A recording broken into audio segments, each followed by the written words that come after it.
A hearty good morning to all. From our new Oxford Modern English course book, in page number 24, we have a pre-independent poem where the mind is without fear. Before the explanation of the poem, let us talk about the poet. The poem, Where the Mind is Without Fear, is written by Rabindranath Tagore. Rabindranath Tagore was a Bengal poet, novelist, dramatist, essayist, story writer, composer, painter, philosopher, social reformer, educationist, linguist, and grammarian. Rabindranath Tagore was born on May 7, 1861 in Kolkata, Bengal Presidency, British India, and died on August 7, 1941 at the age of 80, Jorasanko Thakurbari, Kolkata, Bengal Presidency, British India. Now it is known as Kolkata, West Bengal, India. Some of the artworks of Rabindranath Tagore are Dancing Woman, Lady with Flowers, Head Study Geometric, Man and Woman, Woman Face, etc. To view, we can visit National Gallery of Modern Art and Victoria Memorial. Some of the notable works of Rabindranath Tagore are Gitanjali, Garibir, Gora, Janagana Mana, Rabindra Sangeet, Amar Shonar Bangla, Chitto, Jetha Bhashaniyo, Dui Bigha Jomi, Vocation, The Child, Stream of Life, and so on. Tagore's poetic songs were viewed as spiritual and mercurial. However, his elegant prose and magical poetry remain largely unknown outside Bengal. He is sometimes referred to as the Bard of Bengal. Tagore was awarded the Nobel Prize in Literature in 1913 for his collection Gitanjali, which was published in London in 1912. The prize gained even more significance by being given to an Indian for the first time. This very honor established Tagore's literary reputation worldwide. Students, Where the Mind is Without Fear is a poem written by Rabindranath Tagore before India's independence. The original Bengali language poem was published in 1910 and was included in the 1910 collection Gitanjali. It appeared as poem 35 in the English Gitanjali. When Tagore composed this poem, his mind was confined by the chain of slavery like any other common citizens of India. Why so like that?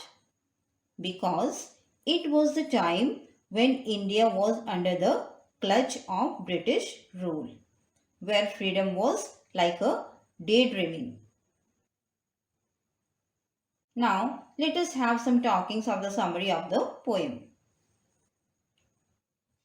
The poem, Where the Mind is Without Fear, is a pre-independent poem in which the poet sincerely urges to God to awake his fellow beings for the realization that the essential need to live in a free and united country.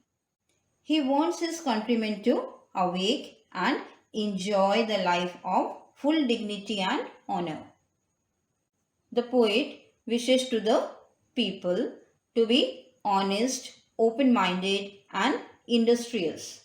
Then only they would stretch their arms towards perfection and the nation can actually achieve the apex of success. The poet insists that they need to use their reasons over their blind faiths and must be ready to accept new thoughts and ideas. He requests God to free his country from manipulation, corruption, and slavery. He longs for an awakened country where there would be freedom of the mind and expression of ideas. Our country is totally controlled by castes, creed, superstitious beliefs, and biased ideas. So, the poet earnestly appeals to God that a country would be where people's head is high and knowledge is free. His country would not be divided and fragmented into pieces due to their narrow thoughts. They should express their words not from the mind but from the depth of truth and heart. He urges God to guide his countrymen for moral awakening to fight for their rights against the British inhuman rules. Liberate them from the fear of oppression, repression, and subjugation. There would not be injustice and inequality in the country on the basis of caste, creed, and gender.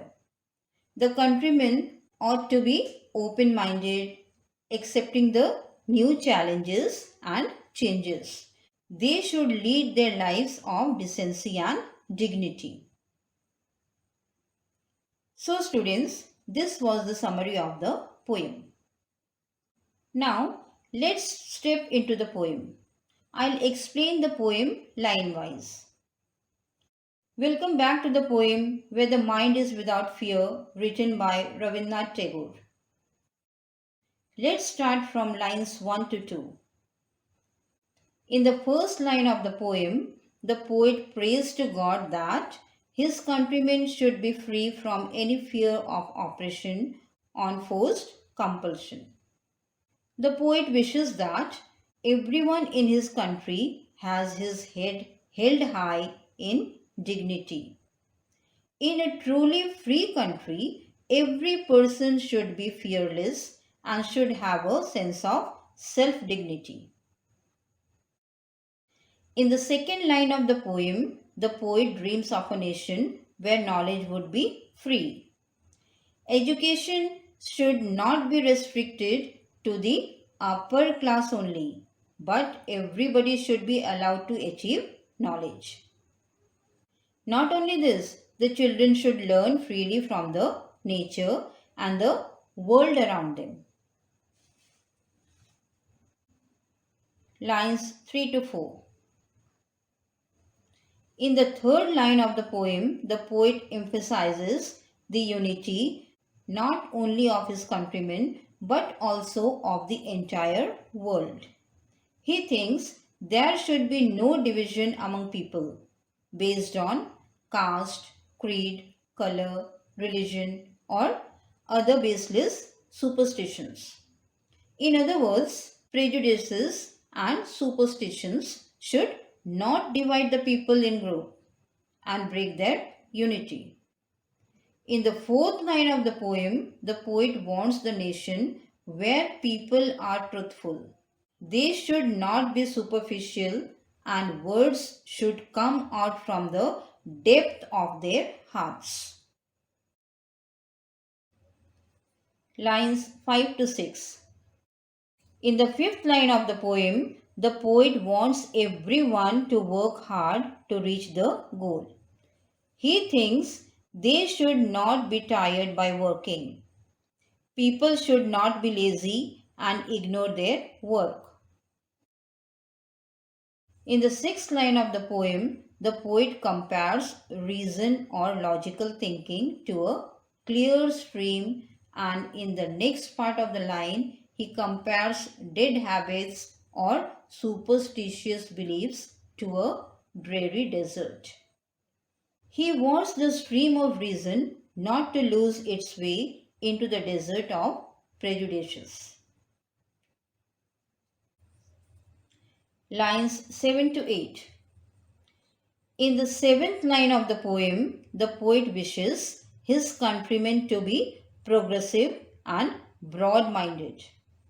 In short, we should be open-minded and not do something unusual or extraordinary, overcoming the narrowness of mind.